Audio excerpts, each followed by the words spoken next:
Whether you're pushing the limits of your jump range, or you just like a little extra distance in a mining ship, the Guardian Frameshift Drive Booster is a fantastic module. This video will cover what the module is and how to get it. The module we'll be getting is the Guardian Enhanced Frameshift Drive Booster. For a one-time material cost to a Guardian technology broker, you can buy and fit as many of these as you like. They come in several sizes, each giving you a different amount of jump range boost, from 4 light years at size 1, up to a massive 10.5 light years at size 5. Since this is a Guardian-based module, most of the materials can only be found at an ancient Guardian settlement. This can be a tricky process, so that's what the majority of this video is going to be about. So, what ship should you take to the Guardian site? Well, it's about 600 light years away, so a jump range of at least 25 light years will make your life a lot easier.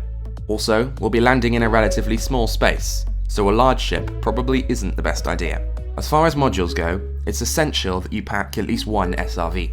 Another very helpful module to take with you is the Point Defense Turret. Make sure you install this utility mount on the top side of your ship. This might sound strange, but it'll make sense later. Oh, and you'll also need at least 8 units of cargo space. If this all sounds a little confusing, I've left a couple of Coriolis links below to cheap, engineering-free builds that you should be able to throw together pretty quickly. There are several types of Guardian site you can go to, but the kind we want is a module site. The nearest to the bubble of these is in the Sinufe PX-J C25-8 system on Moon 7A. Once you get within 1000 light seconds of the body, you should see a Guardian structure on your navigation panel. Once you head down to this location, you'll need to land.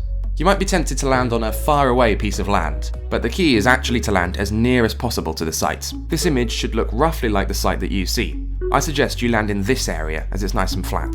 Once you've touched down, deploy your SRV. If you're on the dark side of the moon, make sure you activate night vision or your full beams. Before we go any further, I'll quickly touch on Sentinels.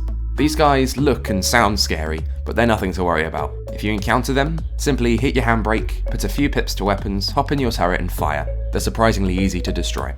And this is where our point defense comes in. The Sentinel's most powerful weapon is their missile, which, thanks to your point defense, your nearby ship can deal with for you. While you're here, you'll need to grab these materials. This one is the most complex, so we'll go over these two first. Both of these materials can be gathered by shooting at destructible panels on Guardian pylons. These pylons are easy enough to find if you just drive around, but after a while you might find that Guardian technology components are hard to come by. To help you out, the blue marks on this map show you the destructible panels that are guaranteed to give you technology components. Note that this one here isn't a pylon, rather it's a destructible panel built into the side of the construction. Once you've gathered 12 technology components, you'll need to reload from the main menu to respawn them all.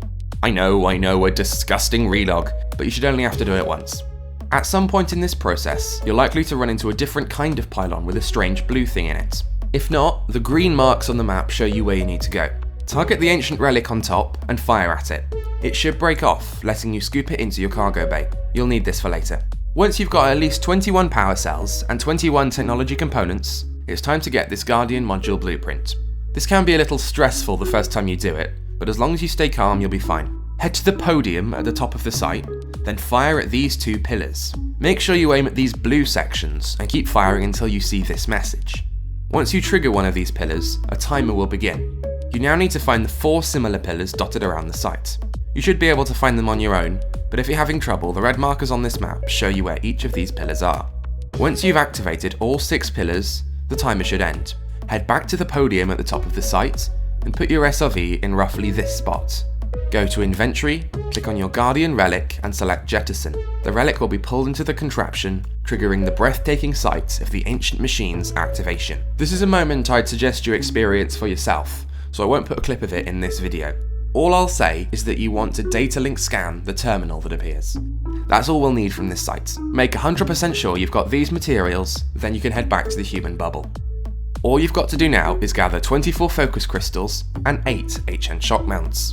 The focus crystals are easy. They're a manufactured material, so I'd recommend using the method I highlighted in this video, linked in the corner and the description. HN shock mounts are a commodity that you can buy from some stations. To find out where to go, head to inara.cz, select Commodities, type in HN shock mounts, input your current system, then hit search. Head to any of these stations, then look for HN shock mounts in the commodity market. You'll need 8 of them to unlock the FSD booster. We're so nearly there. To unlock the booster, we need a Guardian Technology Broker. To find your nearest, we'll use Inari.cz again. This time select Search Nearest, enter your current system, and in Station Services select Technology Broker. Head to the first result in the list that has Guardian as its broker type. Once you arrive, go into Contacts, Technology Broker. From here, navigate to Modules and then select FSD Booster and hit Unlock. Congratulations, you can now buy as many of these as you want forever. Oh, and one more thing. If you are grabbing this FSD booster to create an Explorer with a massive jump range, I'd recommend you check out this video about the best frameshift drive in the whole game.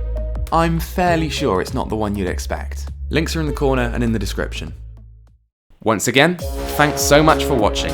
Hold on to your space legs and don't forget your limpets. Until next time, it's goodbye from Commander Dituri.